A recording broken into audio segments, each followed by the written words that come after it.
Hey, Channel Islands Harbor. Welcome back to the Harbor Pod, your weekly update, straight from our home. Glad you're with us again.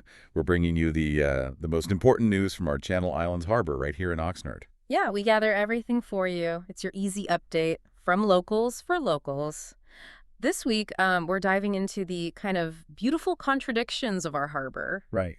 You know, a bustling hub of community life, but also a quiet natural beauty. Right. Always balancing preservation with these, well, ambitious visions for the future. We'll explore how these forces are shaping everything from, like, our weekend entertainment to the very coastline itself. It's a fascinating snapshot, really. You're seeing intense local activity happening right alongside these huge long-term projects that will, redefine the harbor for decades. It's not just about what's happening, but maybe why it matters, Yeah. what it means for our identity here. Absolutely.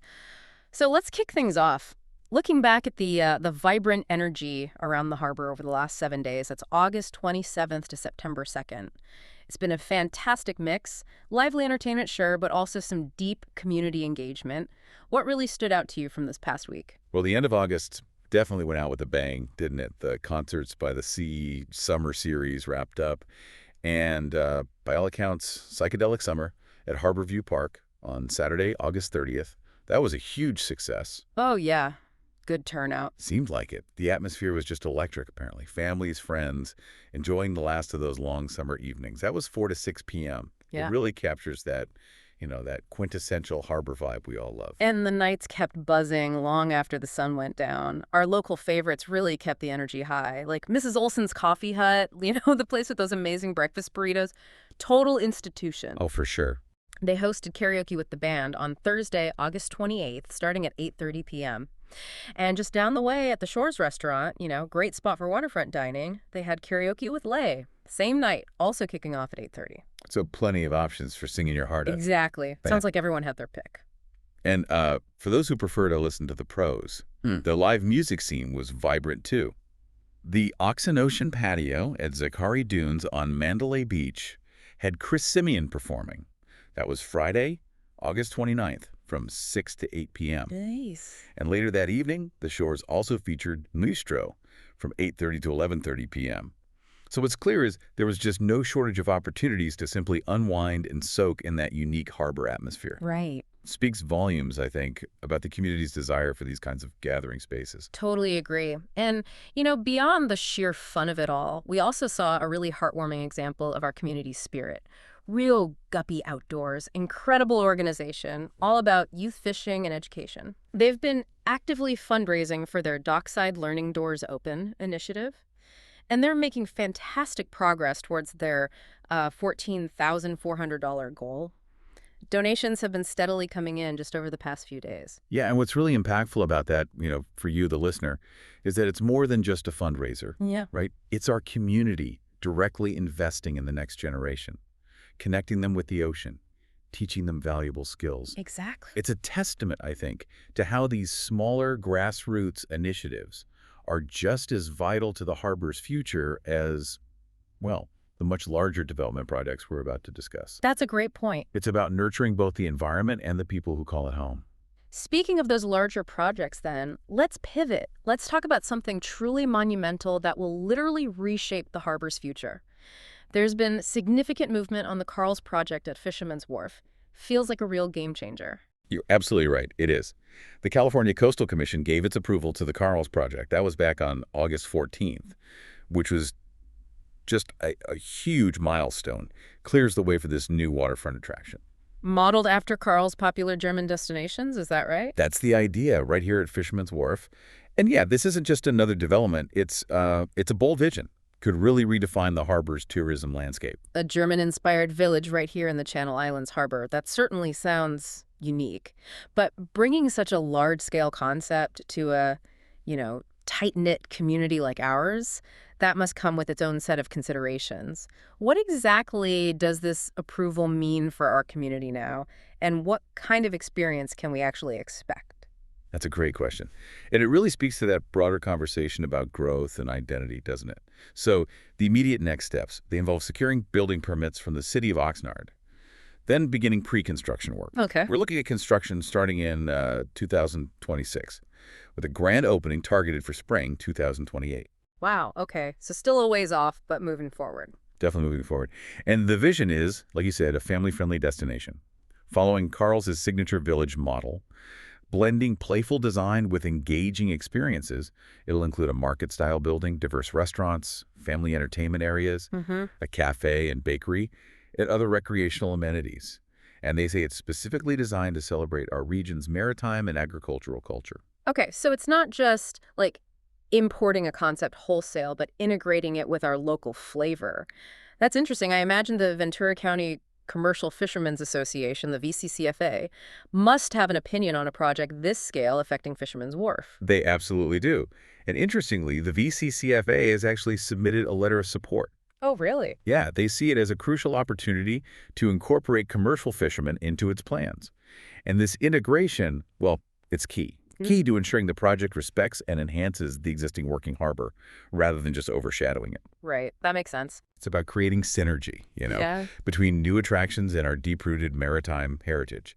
It truly begs the question, though, of how this large-scale new arrival will interact with and maybe even elevate our existing local businesses and the overall harbor experience. That's a massive undertaking. And yeah, a fascinating example of how new development can try to integrate with the existing community fabric. But as you know, our harbor is, well, it's a hotbed of activity. And that's certainly not the only significant development that's got people talking, is it? You're absolutely right. No, far from it. There's a real synergy of projects underway. Another significant one, the Casa Serena project, that's also forging ahead. Hotel project. Exactly. This will bring a new Hyatt House hotel to the harbor. Yeah. After demolition and extensive revetment work, which basically means fortifying the shoreline. Right, protecting against erosion. Exactly. Yeah. Protecting against future coastal shifts. Well, after that, concrete piling installation began back in January. Currently, the developer is updating building plans and securing funding, so it signals a major upgrade to our hospitality offerings. And it's not just about commercial projects, is it? It sounds like our public spaces are also getting a significant upgrade. Precisely. Yeah, exciting plans for the Harborview Park Playground. They're being finalized right now. Oh, cool. Construction is set to begin in 2026. And this won't just be any playground.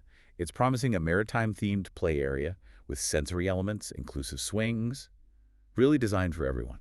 That sounds great. It shows a real commitment, I think, to creating accessible, engaging spaces for all ages in our community. It truly sounds like our harbor is undergoing quite the transformation, from its commercial heart to its public green spaces. These are major investments in its future, aren't they? They are. And not just in new construction either.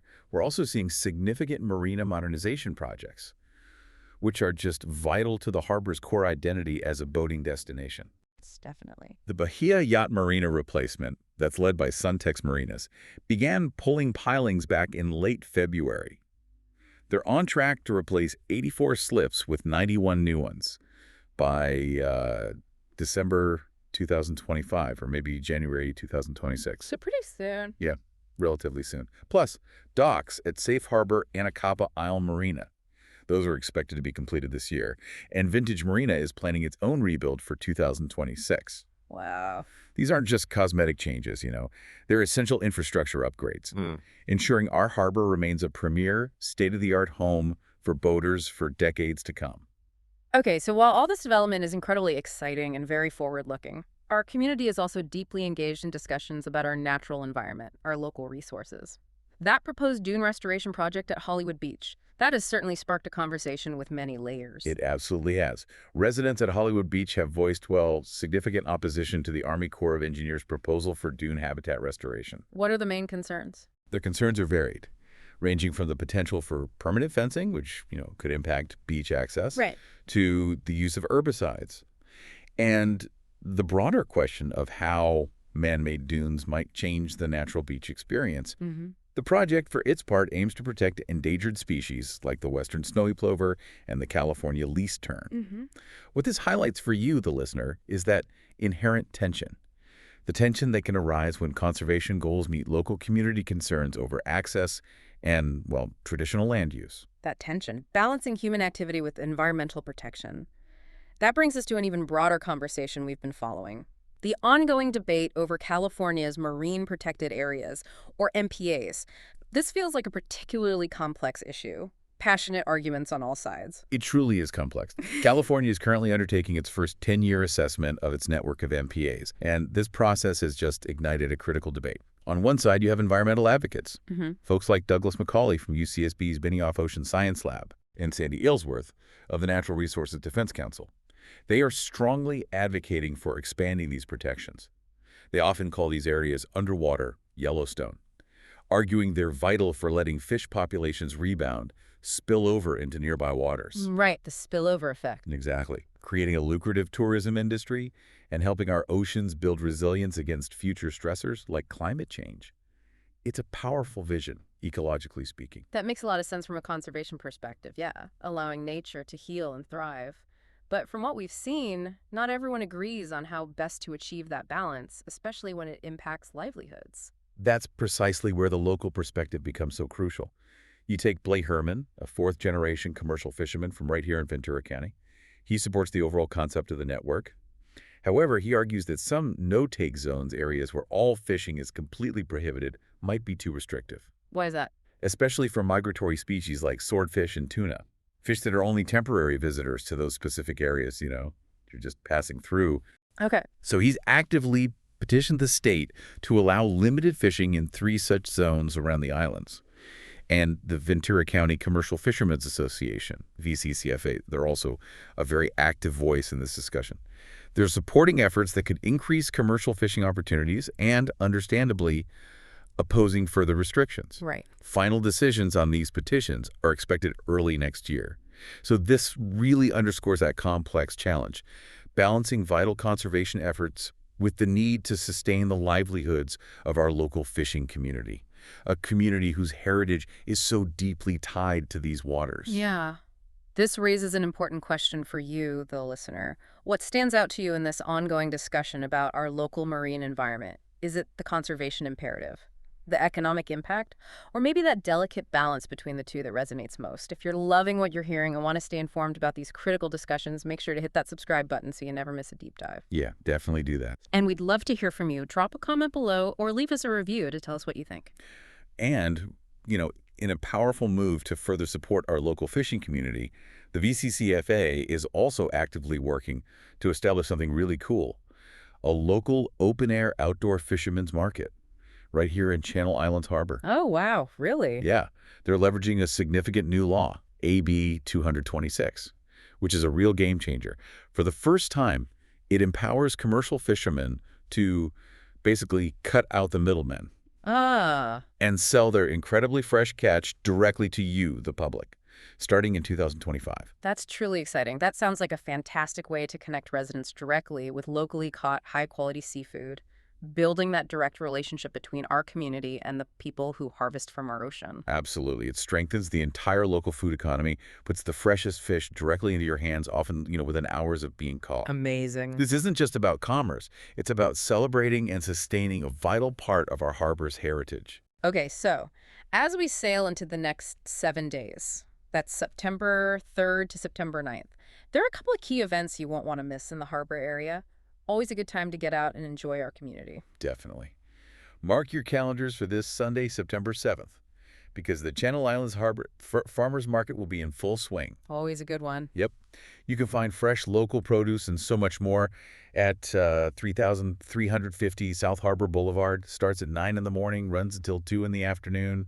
It's such a consistent anchor in our community, always bustling with fresh finds. It really is. And for our dedicated local fishing community members, the Ventura County Commercial Fishermen's Association, VCCFA, is holding their next member meeting this Sunday, September 7th, 4 p.m. via Zoom. So a crucial opportunity for members to stay connected, informed, and continue to shape the future of their industry. Right. And looking a little further out, but still a consistent anchor in our community. We also want to acknowledge the ongoing work of the Channel Islands High School Marine Science Academy. Or SIMSA. Oh yeah, SIMSA. Great program. Fantastic program. They partner with Oxnard College, continue to connect students with the Harbor's Marine Center, offering invaluable field trips, hands-on learning about our local waters.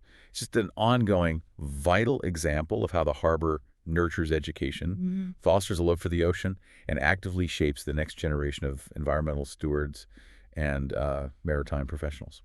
So what does this all mean for you, the listener? Well, from enjoying local markets and staying informed about community projects that are literally changing our skyline, Hmm. to understanding the nuanced debates shaping our coastline, there's always something happening, always something to learn about in our truly unique harbor community. Yeah. We've explored that balance, right, between preservation and progress, between local traditions and ambitious new visions.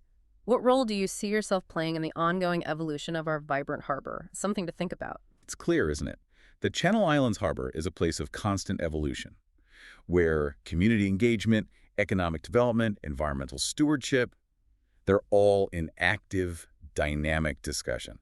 The past week and the week ahead beautifully illustrate this intricate dance. And that brings us to the end of another deep dive into our Channel Islands harbor news. We hope you feel a little more connected and well-informed about what's happening in our special corner of Oxnard.